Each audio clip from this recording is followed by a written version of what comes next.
Olá, sejam muito bem-vindos ao segundo programa do USA Sports em PT, todas as coisas do desporto americano em português de Portugal, comigo Ricardo Silvestre.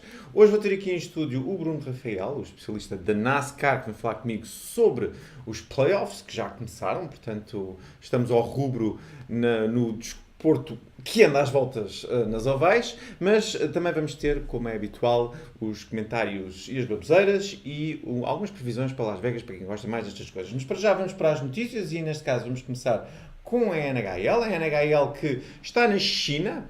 Não vou fazer a piada dos... não parece mal, mas os Kings e os Vancouver Canucks vão jogar jogos de pré-época na China. Dizer que estes jogos são, curiosamente, na Mercedes-Benz Arena. Depois da inauguração do estádio dos Falcons, eu começo a pensar que a Mercedes deve andar a comprar tudo e mais alguma coisa nos sítios onde se faz desporto. Que nada, já perguntou ao Bruno se há algum oval nos Estados Unidos que se chama Mercedes-Benz. Pelo menos carros não há, que isso que eu saiba. E dizer também que a NFL adquiriu, juntamente com uma empresa que é a Tencent, que é a quarta maior empresa de telecomunicação no mundo, termos a NHL a ser transmitida na Ásia. Portanto, mais uma vez, a expandir. O que é curioso é que os americanos é que não gostam da história, e aliás alguns americanos, foi engraçado, no Twitter, por exemplo, que a maior parte das respostas foi: então e que tal promover a NHL nos Estados Unidos? Hã? Porque, como vocês sabem, a NHL é um desporto quase residual na América.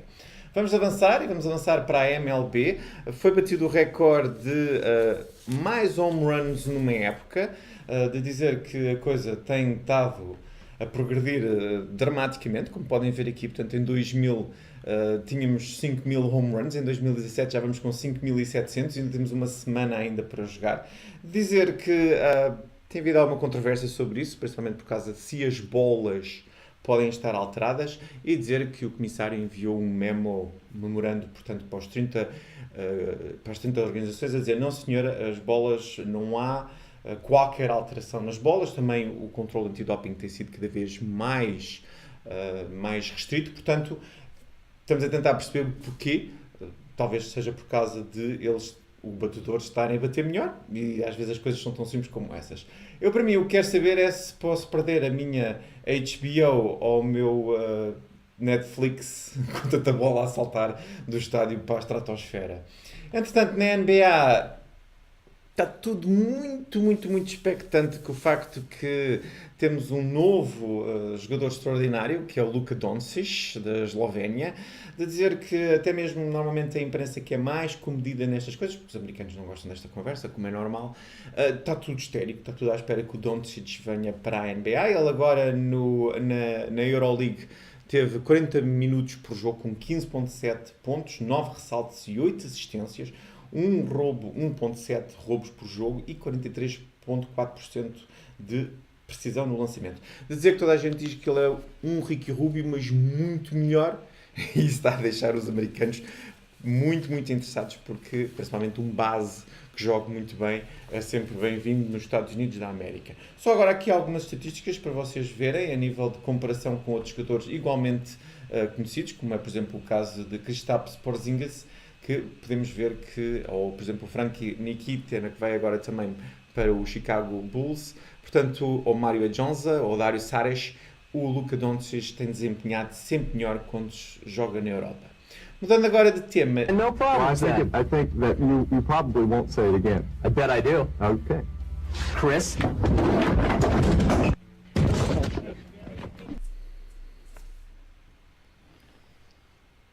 Muito bem, Bruno. Obrigado por estares comigo. O Bruno, que é o comentador da NASCAR na Sport TV, o grande especialista, como eu disse há bocado, da NASCAR. Bruno... eu vi-te a abanar a cabeça do canto do olho. Muito bem, Bruno, vamos falar agora sobre NASCAR e sobre os playoffs. Diz-me quem é que são, como é que a coisa está neste momento, portanto, arrumada, e quem é que é o grande candidato à vitória? Na semana passada começámos com os playoffs, a primeira das 10 corridas que compõem essa fase do campeonato, e Martin Truex Jr. venceu a corrida de Chicago. No que toca à NASCAR, significa que ele ficou automaticamente qualificado para a próxima fase dos playoffs. Logo atrás terminou o Chase Elliott, só que o Elliott foi, por assim dizer, penalizado devido se calhar ter sido desclassificado, e talvez venha a ser essa a penalização no próximo ano, mas ao que parece a equipa fez uma pequena marosca com fita cola no spoiler traseiro do carro e então ele perdeu o ponto de bónus que tinha adquirido por vencer um dos segmentos da corrida e foi penalizado em 15 pontos, caindo do 6º lugar que ocupava no campeonato agora para o 8º, estando apenas a 18 pontos acima da linha de água. Então, mas agora deixa-me interromper-te por uma coisa. Isto quando é detectado, ou é porque, por exemplo, outras equipas veem, ou é porque Há alguém... situações em que é simplesmente o carro que não passa nas verificações técnicas. Nesta situação foi muito engraçado porque, para além das outras equipas terem detectado isso e enviado fotografias à NASCAR... Fita adesiva. Sim, o que é que acontece? Os carros na NASCAR, por exemplo, um Fórmula 1 ou um carro de turismo, na parte traseira do carro tem uma asa. Uhum. No carro da NASCAR não é uma asa, é um spoiler que basicamente é uma régua de metal que ajuda à carga aerodinâmica. Como o Chase Elliott faz parte dos playoffs, uma das formas de identificar os pilotos que estão nesta fase do campeonato é com o spoiler do carro verde, que é a cor do patrocinador. Okay. E então a equipa, em vez de pintar o spoiler de verde, cobriu com vinil autocolante. O que acontece? Numa das paragens, usando isto como sendo o exemplo do spoiler, numa das paragens, um dos mecânicos terá feito assim, num bocadinho da fita, e a fita levantou, fez assim. O que é que acontece? Estamos a falar de fita cola a 300 km por hora, supostamente não faz grande efeito, mas a verdade é que dizem que terá feito algum. E então detectaram isso e ele foi penalizado em 15 pontos no campeonato, $25 mil, se não estou em erro, em termos de multa, e o chefe de mecânicos e o mecânico-chefe foram penalizados por um fim de semana. Ou seja, esta semana em New Hampshire, o Alan Gustafsson e o mecânico-chefe não vão lá estar. Vão estar à volta da pista, provavelmente com o rádio, mas não podem estar dentro do recinto. Muito bem, Bruno. E outros candidatos? Larson, Harvick, Busch, Keselowski, o que é que tu achas? Alguém consegue lá chegar? Olhando para a primeira corrida dos playoffs, Harvick, talvez, Keselowski também portou-se bem, e o Larson. O Kyle Busch passou por uma situação interessante, é que a sua equipa, nas vésperas do início dos playoffs, fez algo que é relativamente normal. Trocaram os mecânicos que fazem as paragens nas boxes do Kyle Busch durante a temporada pelos mecânicos da equipa do Daniel Soares, seu companheiro de equipa. Porquê? Porque nas últimas corridas da época regular, os mecânicos do Daniel Soares estão a ter um melhor desempenho. O que é que acontece? Os novos mecânicos do Kyle Busch meteram água, meteram os pés pelas mãos. Foi trocar, numa das paragens, uma roda ficou mal apertada, o que obrigou o Kyle Busch a parar novamente. Então, mas para lá, apertar uma roda é apertar uma roda. Sim, mas não te esqueças que, por exemplo, numa corrida de Fórmula 1 ou num carro de turismo, mas usando a Fórmula 1 que é mais conhecida, a roda tem uma porca central. Certo. Na NASCAR não, são 5 porcas que exatamente. estão lá coladas e aquilo é preciso fazer este movimento assim muito rápido. E às vezes acontece que uma não fica bem apertada, devido à velocidade. É que eles fazem isso. Resultado, o Carlos teve que parar em bandeira verde, perdeu uma volta com essa situação, só que quando ele estava a chegar à boxe, um dos mecânicos fez algo que não pode fazer hoje em dia, que é saltar para a boxe, do muro da boxe, saltou por cima do muro.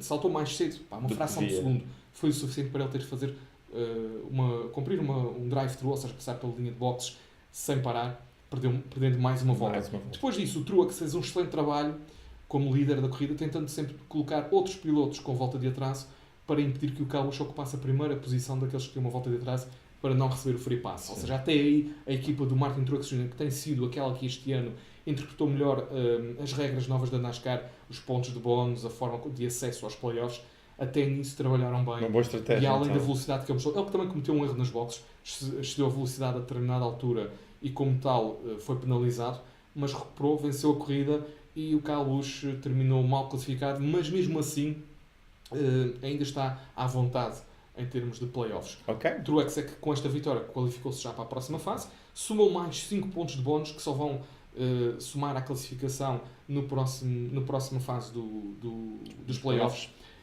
Mas neste momento ele está à vontade, vai tentar agora nas duas corridas que faltam em New Hampshire e Dover somar mais pontos de bónus em vitórias de segmentos e de corridas. Muito bem, agora eu vou desafiar o Bruno porque uma dúvida para as pessoas que veem a NASCAR é o que é que aconteceu a Jimmie Johnson. E para isso tenho uma surpresa para ti, uma vez que temos o Jimmie Johnson aqui no estúdio como convidado.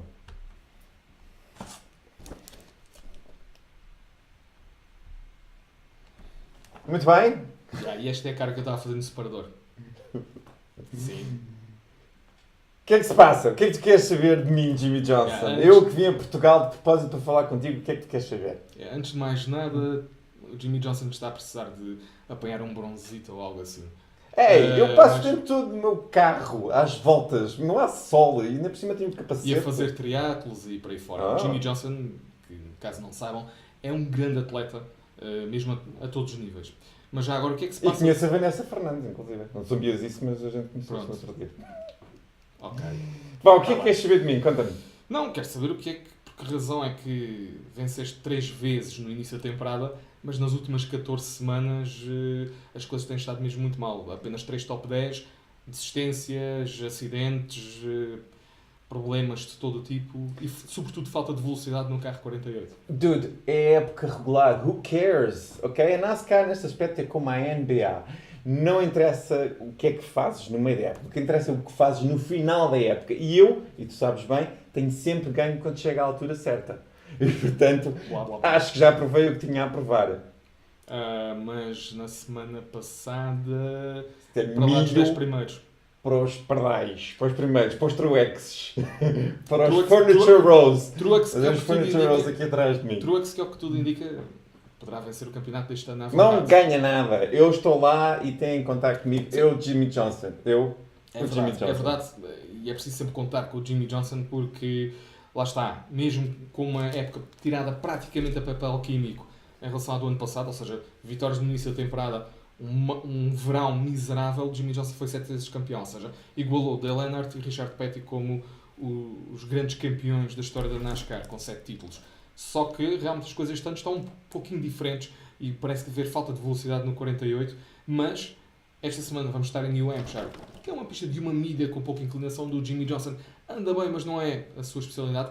Mas depois vamos estar ainda em Dover, que aí sim é a casa, é um dos quintais do Jimmy Johnson. Jimmy, obrigado por teres vindo. Vamos ter o Jimmy Johnson mais vezes e agora vamos passar para outro segmento porque vamos continuar a falar de NASCAR e o Bruno vai ficar então aqui continuar comigo porque a seguir vamos falar exatamente de algumas das apostas que estão a haver em Las Vegas para a corrida deste domingo. That vision of the big winner somehow emerging from the last-minute pre-dawn chaos of a stale Vegas casino.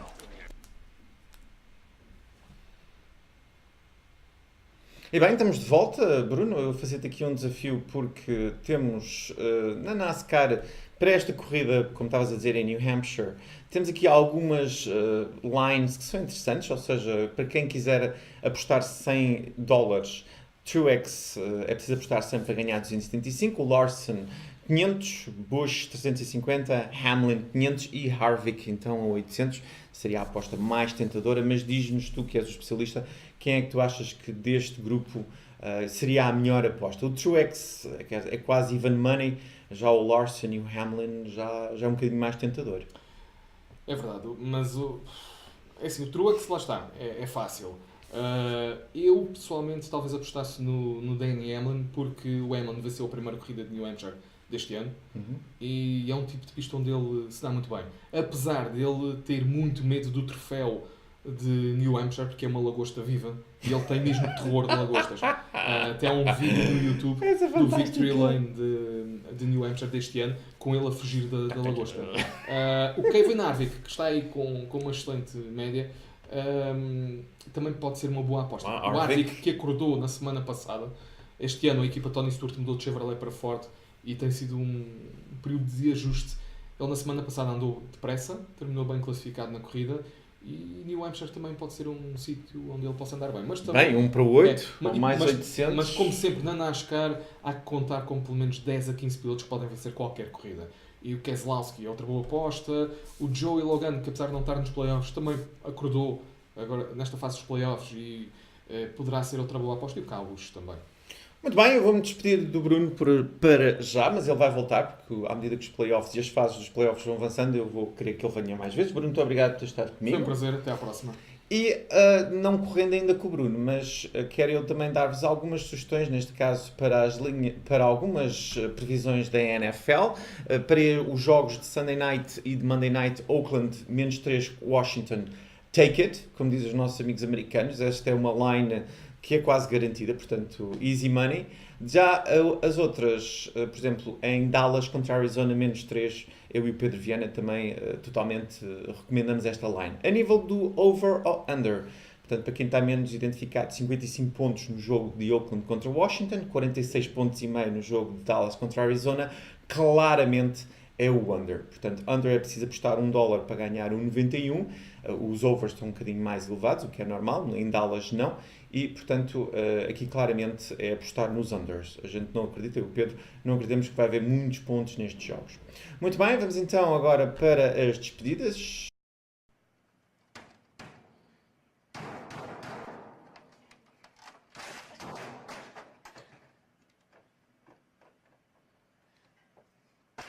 Vou eu aproveitar para falar com alguns dos nossos telespectadores e, por exemplo, neste caso, o Bernardo Barbeiro, ele que respondeu ao programa da semana passada, dizendo que LeBron James é claramente um jogador que passa melhor que o Michael Jordan. Ao longo da carreira ele desenvolveu esse capítulo e é um dos melhores da liga, coisa que o Michael, apesar de ser bom passador, que era, nunca foi ao nível do LeBron James. Esse é um argumento interessante, porque realmente as estatísticas mostram isso. Portanto, obrigado Bernardo. Depois vamos falar com o Rui Varges. Ele, neste caso, está a falar do Kyrie Irving, que saiu de Cleveland para ir para Boston. E diz o Rui que concorda que os jogadores são muito egocêntricos, mas isto já é de há muito tempo. Como, por exemplo, o Barkley também saiu de Filadélfia, o Shaq saiu de Orlando. Portanto, já há 25 anos que estas coisas acontecem. Obrigado, Rui, pelo teu comentário. Em relação à tua sugestão de termos outros desportos, vamos introduzindo à medida que for interessante aqui no US Sports em PT. E agora vou acabar com uma brincadeira que, neste caso, toda a gente sabe que o Bill Belichick é o senhor divertimento na NFL. Ele com a sua cara sempre mal-humorado. Mas há que dizer que ele, há pouco tempo, teve um momento muito interessante, que foi o Tom Brady lançou um livro e numa pergunta numa conferência de imprensa foi: bem, coach, está a pensar em comprar o livro do Tom Brady? Ao que ele responde: eu vejo o Tom Brady todos os dias, não parece que preciso ler um livro. Até eu achei que isso foi hilariante. Portanto, thumbs up para esta resposta, ou como por exemplo diz o nosso amigo Bill Brinson aqui em cima, o smiley face com lágrimas a correr dos olhos. Muito bem, vamos ficar por aqui. Eu peço, como é de costume, que façam subscribe. Vamos ter página no Facebook. Quando vocês estiverem a ver isto, a página no Facebook já está ativa, assim como conta no Twitter. Portanto, por favor, passem a mensagem que é para termos mais pessoas a fazer subscribe, mais pessoas a fazerem parte desta comunidade, porque esse é um dos meus objetivos, é mostrar que existe mercado em Portugal para as pessoas que gostam do desporto americano em português de Portugal. Portanto, mais uma vez o meu agradecimento ao Bruno, mais uma vez a promessa para voltarmos para a semana e até lá, bom desporto americano.